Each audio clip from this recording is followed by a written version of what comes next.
Hello, my friend. How are you doing today? I hope you're doing well. Today is December 2022. I think it's December 6th, if I'm not mistaken, Tuesday. I'm going to make one video about this book because it only deserves one video, but I finally finished it. It was a bit of a torture to read, but thankfully I got through it. It's actually an easy read. It's well written, it's insightful, it's very observant. It's called The Empire of Illusion, The End of Literacy, and the Triumph of Spectacle by Hedges. And this was published in 2009. So it's about, 13 years old now, getting up there. And, this guy is the winner of the Pulitzer Prize. I don't think he won it for this book, but it says he's the winner of the Pulitzer Prize. And it says it's a #1 national bestseller. I don't know how that is possible. I don't know who would ever want to read this book. It has absolutely a next to zero benefit to it.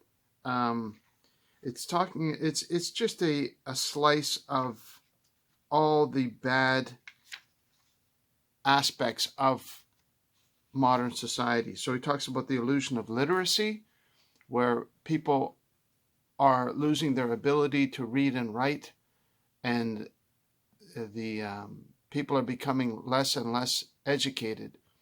And he uses example of professional wrestling that people watch on television, and sports, and all these things that are unproductive. And so some of the statistics are quite remarkable. So I guess it does have some value in that you can pull up some tiny things here and there, perhaps some statistics about the number of people that are becoming illiterate. So I'll give it a little bit.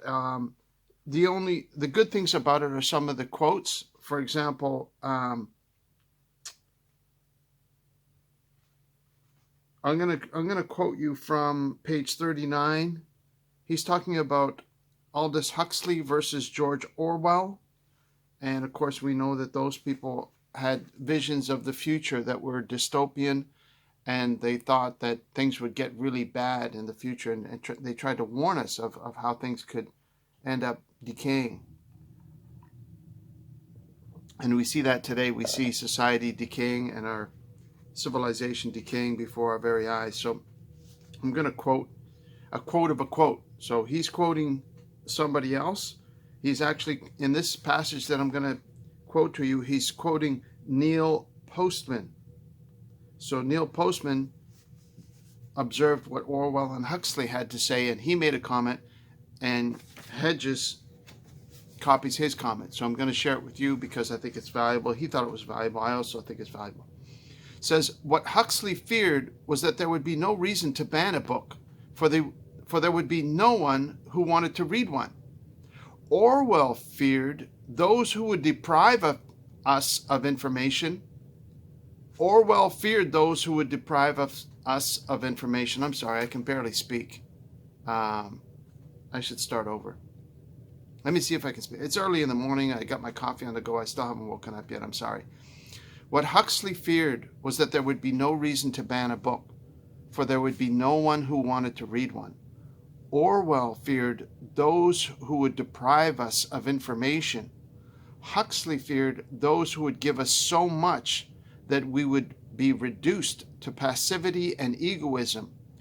Orwell feared that the truth would be concealed from us. Huxley feared the truth would be drowned in a sea of irrelevance.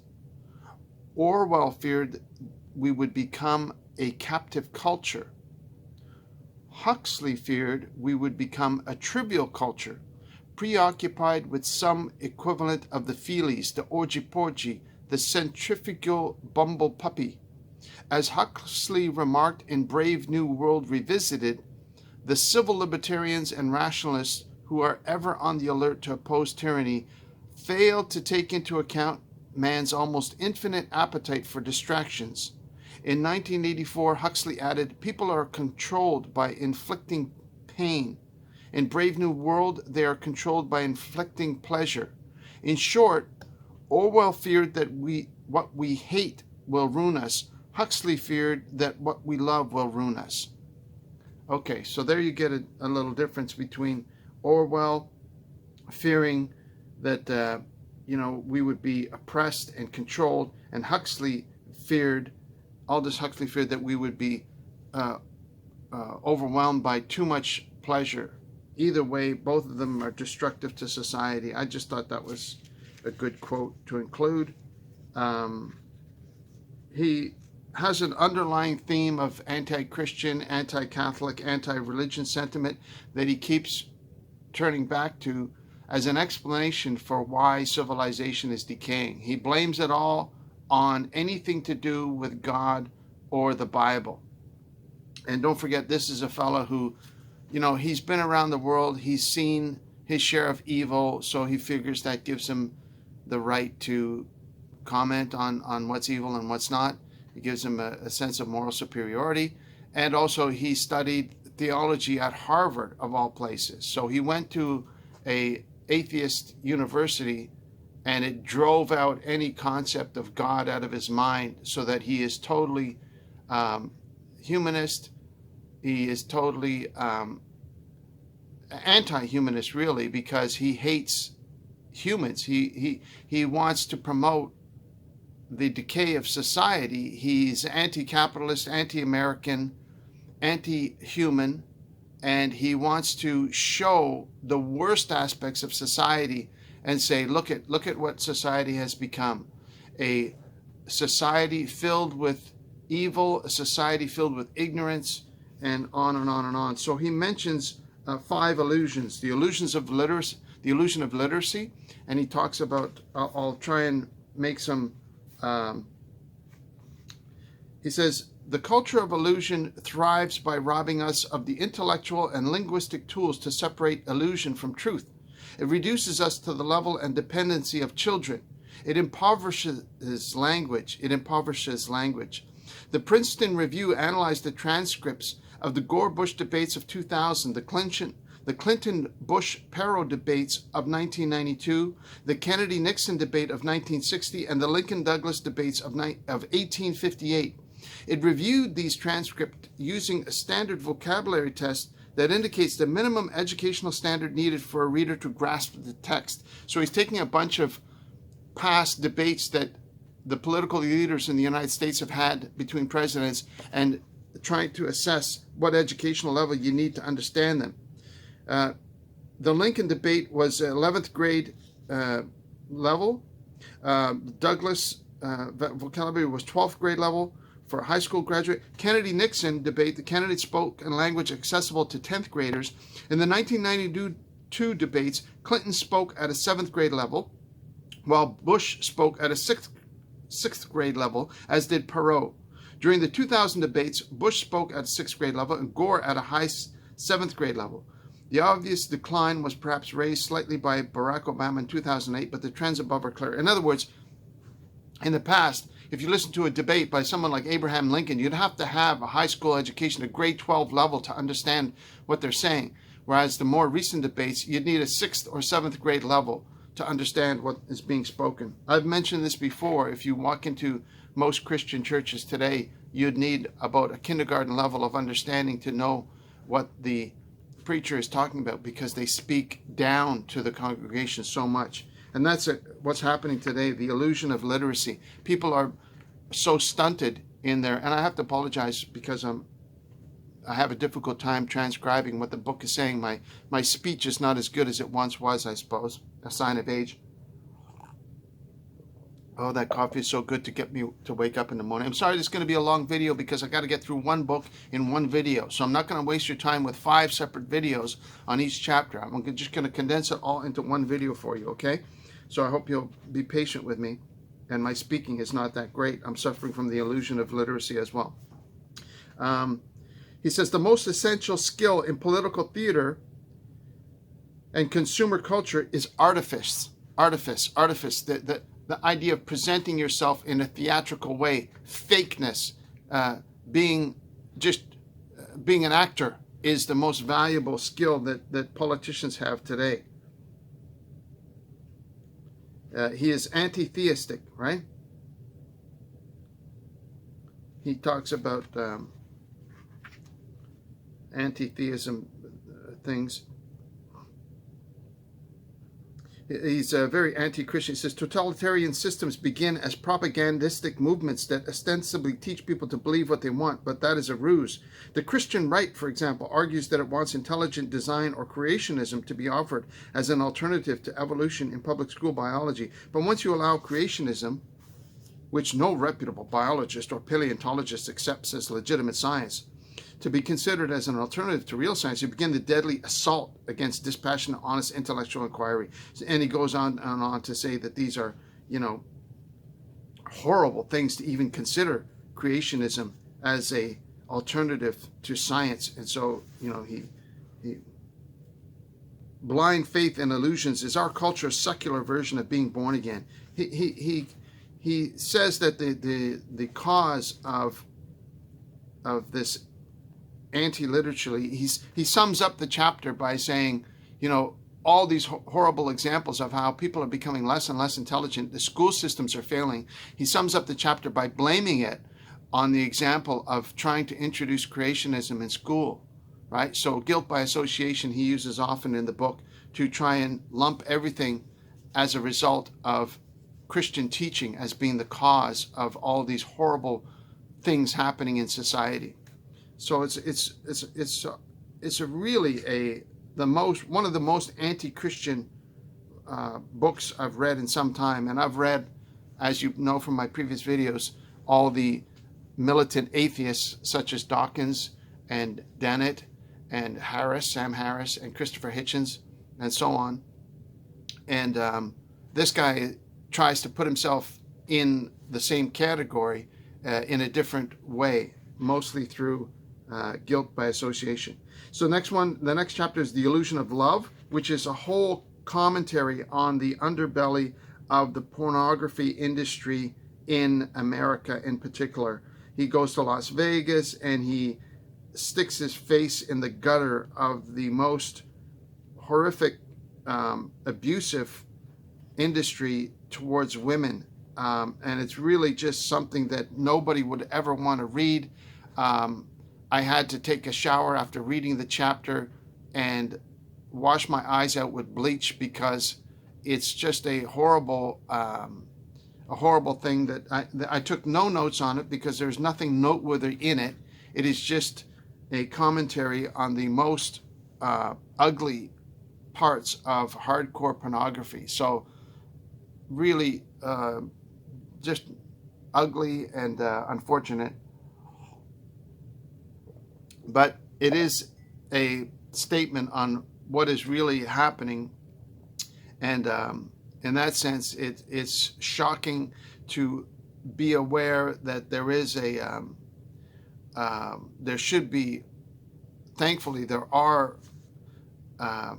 civil standards and laws against excessive degradation.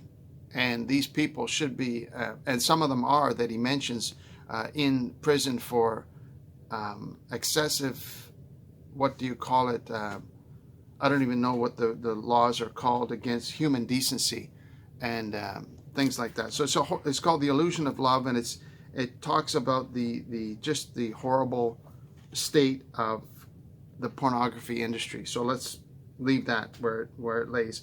The third chapter is called The Illusion of Wisdom.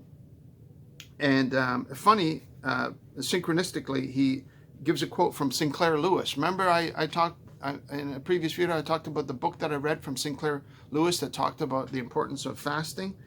And, what am I saying, Sinclair Lewis? I'm thinking of Upton Sinclair. Am I getting them mixed up? Men die, but the plutocracy is immortal, and it is necessary that fresh generations should be trained in its service. The Illusion of Wisdom. So he talks about how the educational system is supporting the corporatocracy, the plutocracy, and so on and so forth. I'll try and pull out some notes that I took. The football coach is Berkeley's highest paid employee. He makes about $3 million. The football coach of a university, imagine making $3 million a year. The football coach. It shows where the emphasis is in the university culture in the United States. Upton Sinclair, yes, it was Upton Sinclair. Okay, because he wrote the book The Jungle. That's the same guy. I'm not getting them mixed up. I was right. Upton Sinclair wrote the book about, he called it the Fasting Cure. That was the book that I read recently. So synchronistically, he jumps up into this book. What's the odds that Upton Sinclair gets quoted in this book? That this guy has nothing to do with Upton Sinclair. He also mentions Honoré de Balzac through his books, the Human Comedy and so on. So there's that. Okay, he says, I sat with a classmate from Harvard Divinity School who is now a theology professor. So he says that he was in a class at Harvard Divinity School. So by his own admission, this is where I found out that he was a graduate of Harvard. Unfortunately for him, because it destroyed his ability to contribute to society, and instead merely is a cynic and is a person who spews out hatred against society and emphasizes all the bad parts of society. So let's move on to chapter 4, which is the illusion of happiness. He quotes Aldous Huxley again. He goes through and talks about all the consultants who work for the corporate industry to promote happiness. The gimmick of visualizing what we want and believing we can achieve it is no different from praying to a God or Jesus who we are told wants to make us wealthy and successful. So again, he talks about consultants that are hired that can promise happiness, or positive motivational speakers like Anthony Robbins that can promise happiness, and he compares it to people that believe in God or Jesus, saying that such a belief is unfounded, that there is no happiness to be found in believing in God or Jesus, that it's a false hope. And so again, his anti-Christian sentiment comes out. He says that there's all this false teaching about the possibility of being happy, and he says it's just as false as someone that believes in God or Jesus. He's very, very anti-religious, right? Richard Lazarus, professor of psychology at Berkeley, was disturbed by the religious tone, that he saw in popular culture. In my opinion, these positive psychologists are promoting a kind of religion, right? A vision from on high, which is falsely clothed in a claim to science that never materializes. So the only hope for society for him is science. Same theme that the atheists of the apocalypse promote, that science is the only possible way to think, and anything to do with psychology, positive psychology in particular, is useless as much as religion. So chapter 5, the illusion of America, the last chapter. This was the only chapter that had any value. Funny that he quotes Proverbs, where there is no vision, the people perish. He quotes Solomon at the beginning of the chapter. Very interesting that he does that. He says, I ran a small church as a seminarian at Harvard Divinity School. Imagine, this is a guy who actually ran a small church. Can you imagine sitting in the congregation of this guy, Chris Hedges, one of the most militant atheists that I've ever come across, and having to sit under his preaching? What that would be like? What a horrible experience.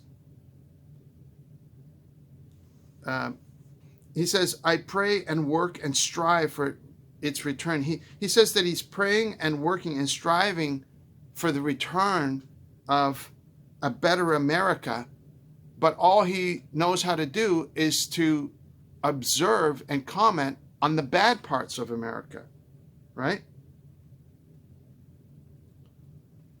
He says, our textbooks on political science and economics are obsolete.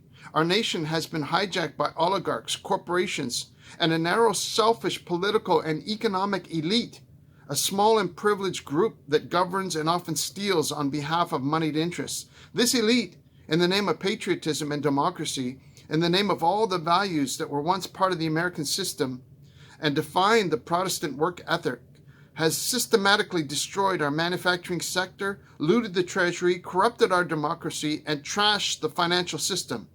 During this plundering, we remained passive, mesmerized by the enticing shadows on the wall, assured our tickets to success, prosperity, and happiness were waiting around the corner. I could go on. This is a valuable insight that he makes on page 142. It's one of the few sections of the book that I commend and say is good. He's talking about the shadows on the wall, going back to Plato. That's a recurring theme that we've seen in other books.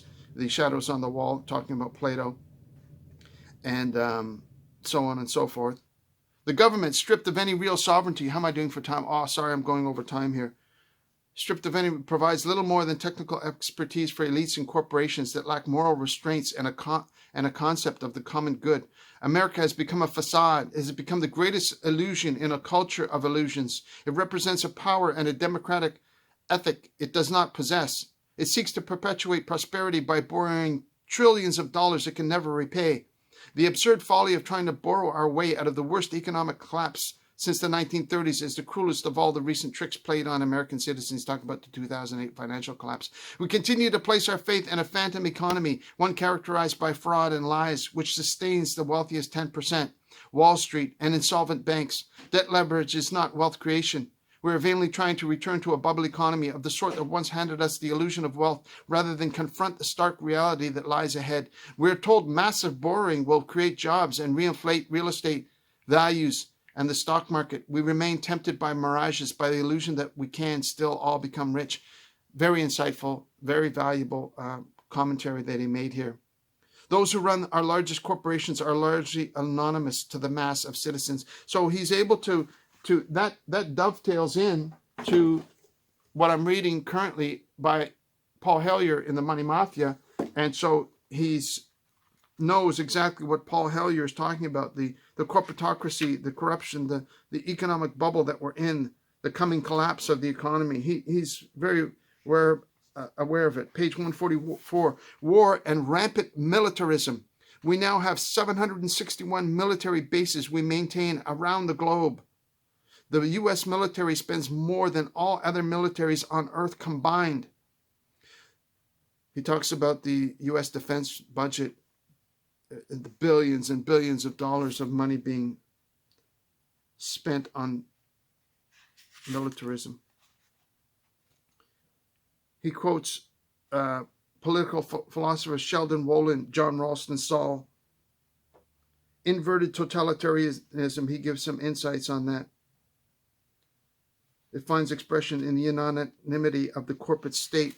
So he's got some valuable insights on the chapter on the illusion of America and the coming financial collapse and economic collapse of America.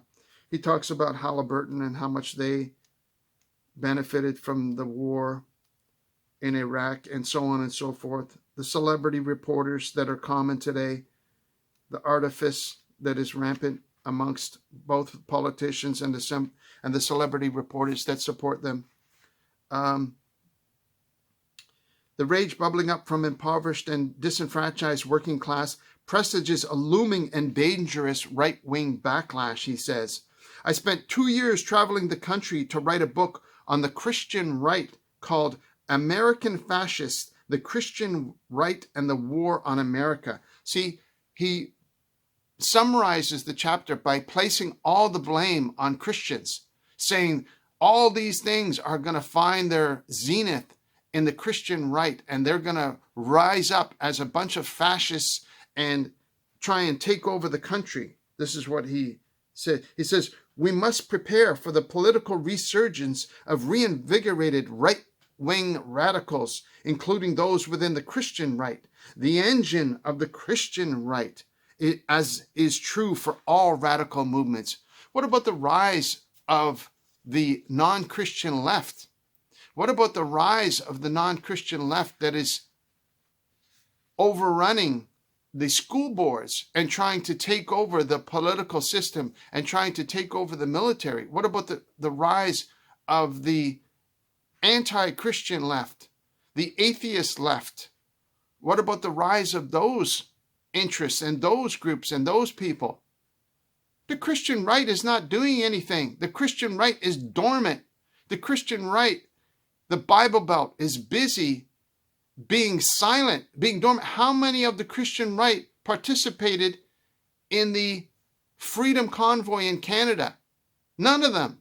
I can count them on one hand, the number of churches that said, yeah, we better say something about the government taking away our rights and forcing us to give up our jobs and taking away our medical freedom and forcing us to wear things that we don't want to wear our underwear on the outside of our clothes instead of on the inside.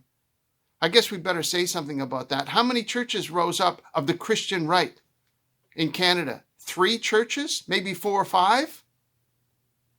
There is no voice of the Christian right. The Christian right, the Bible Belters, are busy being indignant and surfing pornography.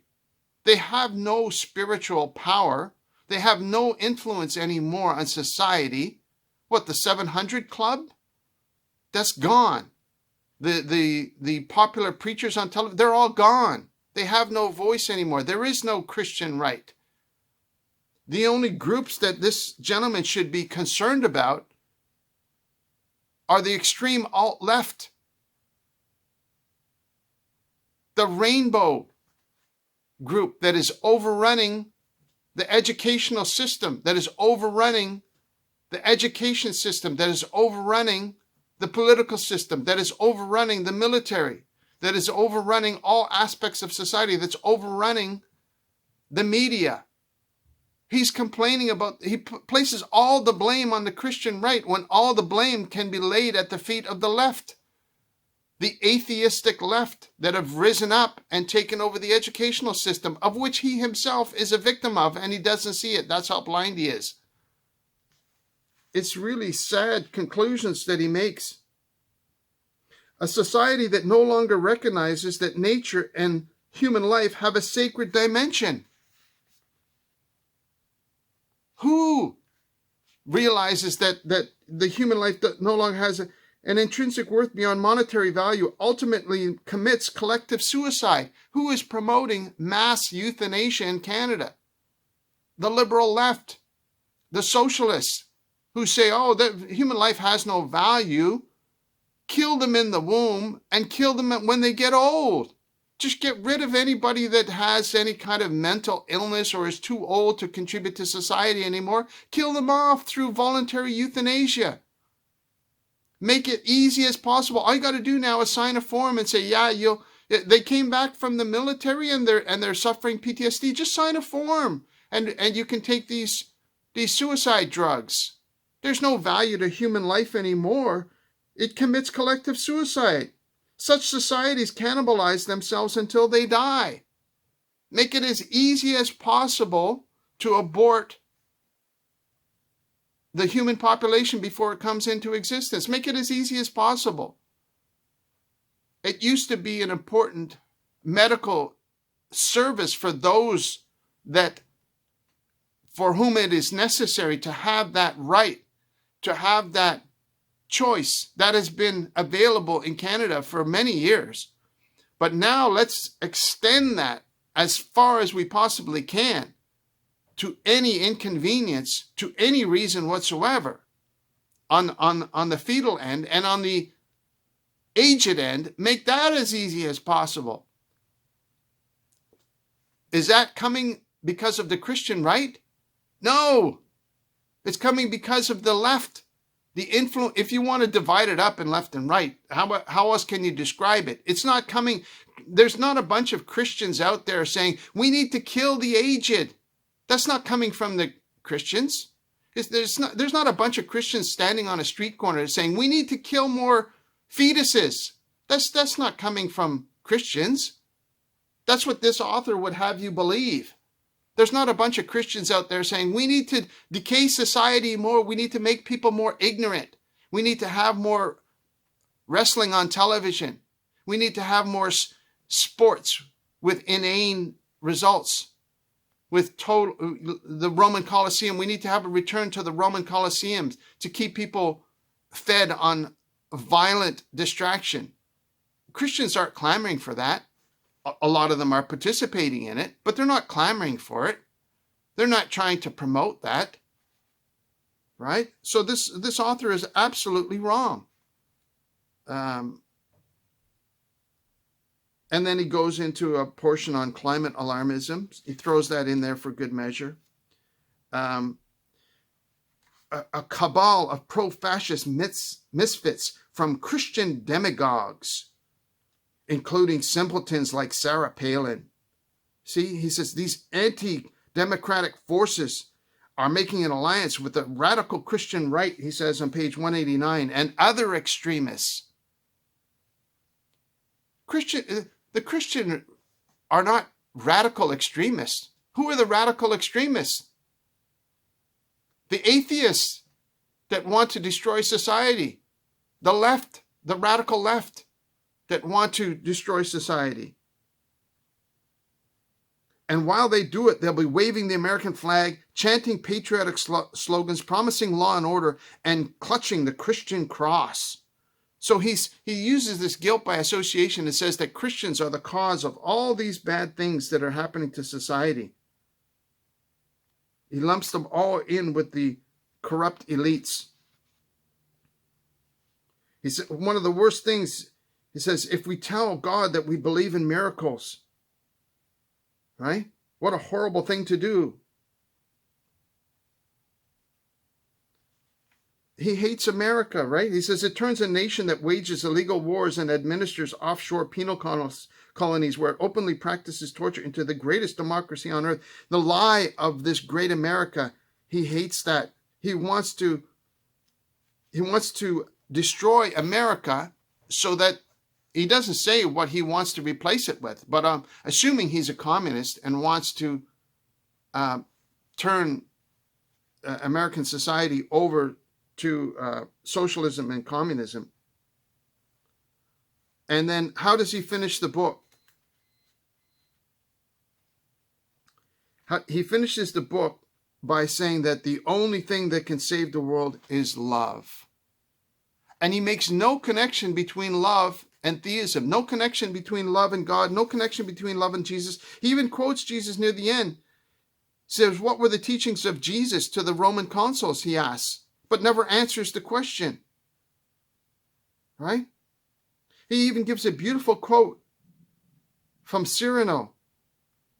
This beautiful quote from Cyrano, who said at the end of his life, I know you will leave me with nothing, neither the laurel nor the rose. Take it all then. There's one possession I take with me from this place, tonight when I stand before God and bow low to him so that my forehead brushes his footstool. The firmament.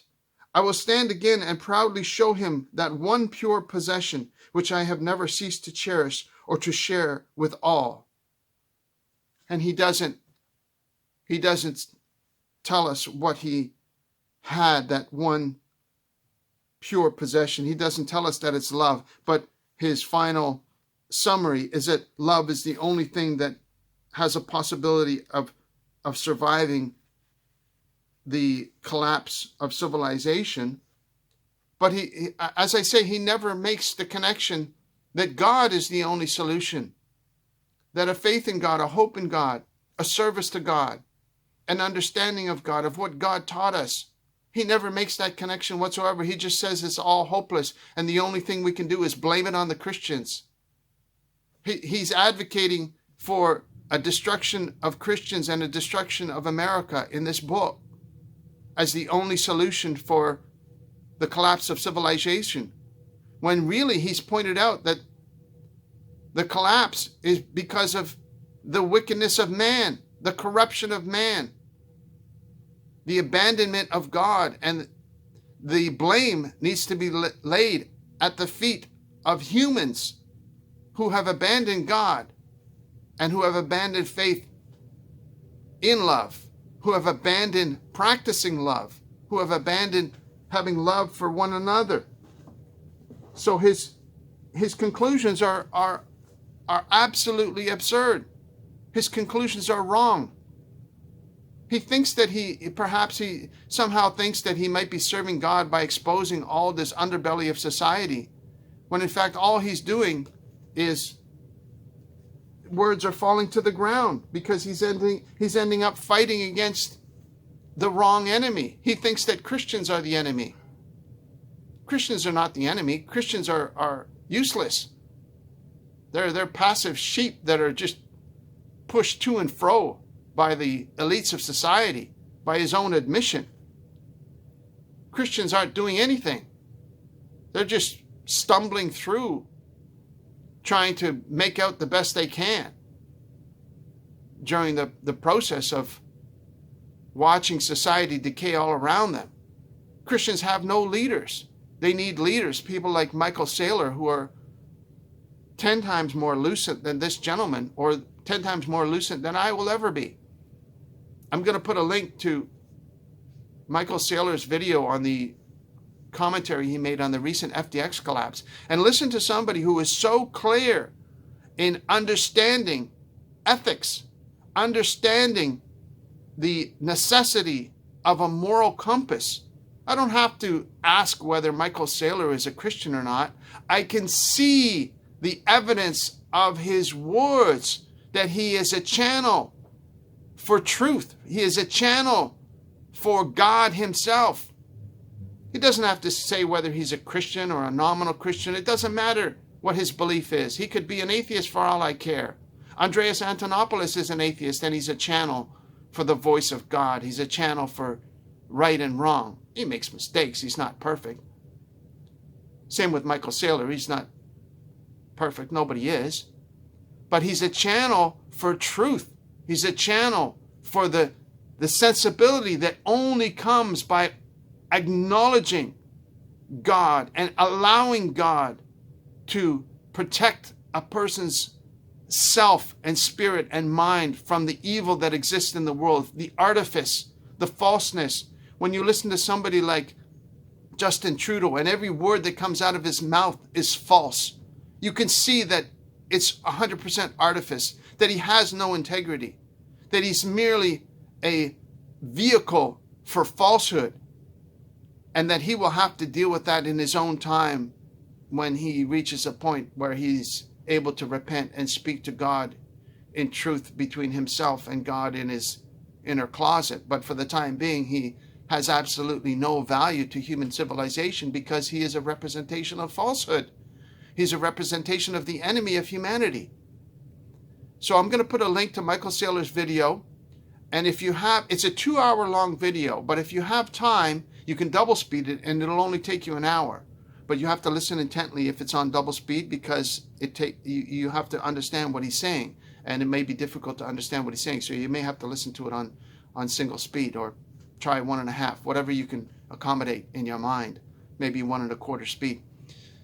But that's somebody who's speaking about ethics, about the difference between right and wrong that was not understood by these young, incapable people like Scam Bankman-Fried and his associate, this lovely lady, what's her name, who was in charge of Alameda. Unfortunately, she had no concept of capability in trading and what have you.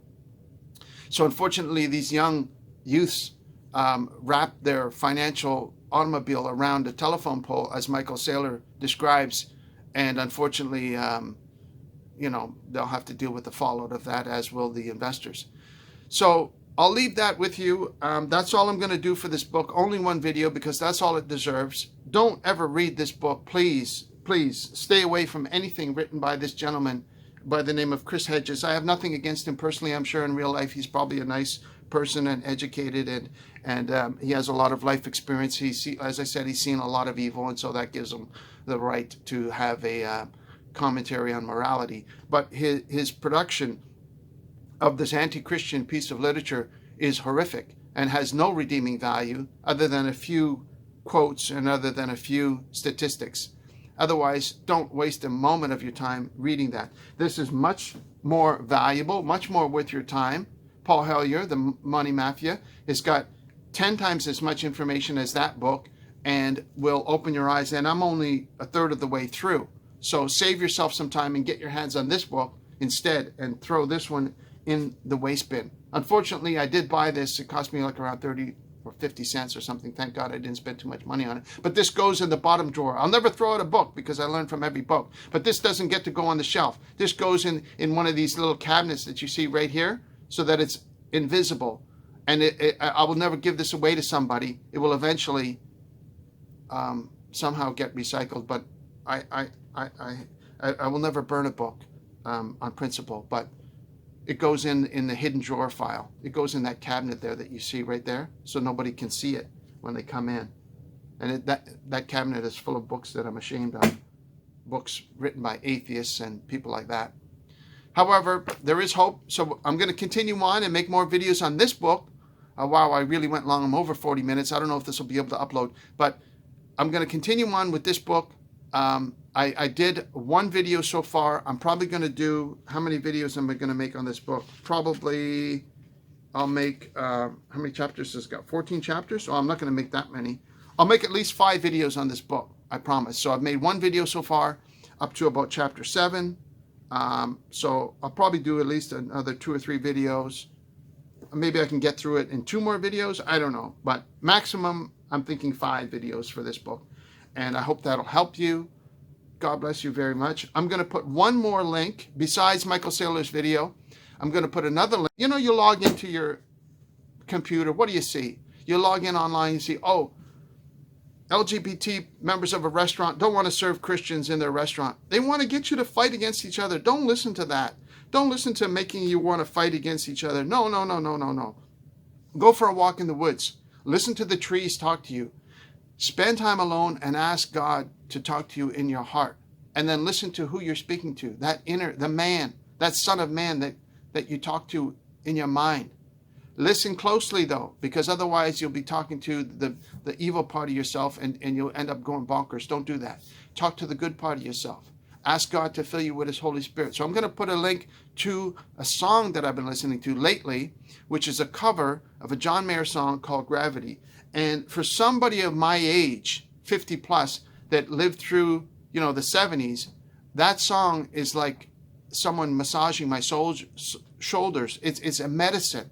It's a medicine, and it's an instrumental. And that has a healing effect on my heart and mind. It's like when David played his harp, his music, it had a healing effect on Saul. And I'm a bit like Saul because sometimes when I go bonkers, you know, the anger and the weeping and howling and the frenetic synapses popping off in all different directions are very painful for me. And so I'm able to calm that with music, and also for asking God to deliver me from myself through his Holy Spirit. And so I hope these things help you. So I'm going to put 2 links. One for Michael Saylor's video. These are the type of people we should be listening to. These are the type of people we should be elevating to positions of influence. Not people like Chris Hedges, not people like Richard Dawkins, not people like Sam Harris. Those people should go into the dustbin of history where they deserve to be. People like Michael Saylor should be elevated. People that are lucid, that have insight, that know the difference between right and wrong. These are people we should listen to, okay?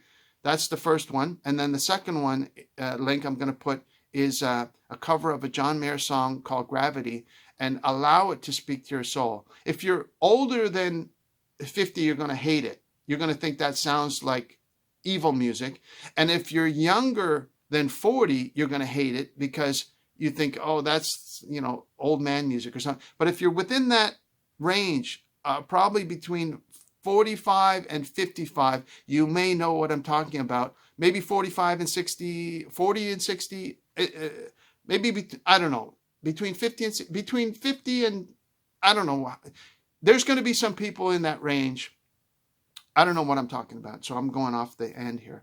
I'm going to finish my coffee, and I'm going to put that song on again to protect myself from all the crap that they're trying to spew out through media to get you to hate each other, to get you to hate your family members, to get you to hate this person and hate that person and hate this politician and hate no more hating. Listen to this cover of John Mayer and let it soothe your soul, right? It's instrumental. I listen to that when I wake up in the morning, and I put it on as I'm brushing my teeth, as I'm shaving, as I'm taking a shower. I listen to it. I put it on loop. Thank God for a YouTube loop feature. You can listen to it over and over again and let it soothe your soul so that the hatred doesn't overwhelm you. I got to cut this video off because I'm at 45 minutes. But thank you so much for watching. God bless you. I pray that whoever happens to see this video, that God will bless you and that he will open your mind and heart and spirit to his spirit, that he will open your heart and mind and soul to his love, to his spirit, to allow you to have peace, to allow you to have harmony and love in your life. Whatever situation you're in, whatever your beliefs, whatever your religion, I pray that God will bless you and lead you into all truth. That's my prayer for you today. So thank you so much for watching. God bless you. I'm going to be back. I promise the next video that I make will be a lot shorter, okay? Have a blessed, blessed day. We'll talk to you again real soon. Take care now. Bye-bye.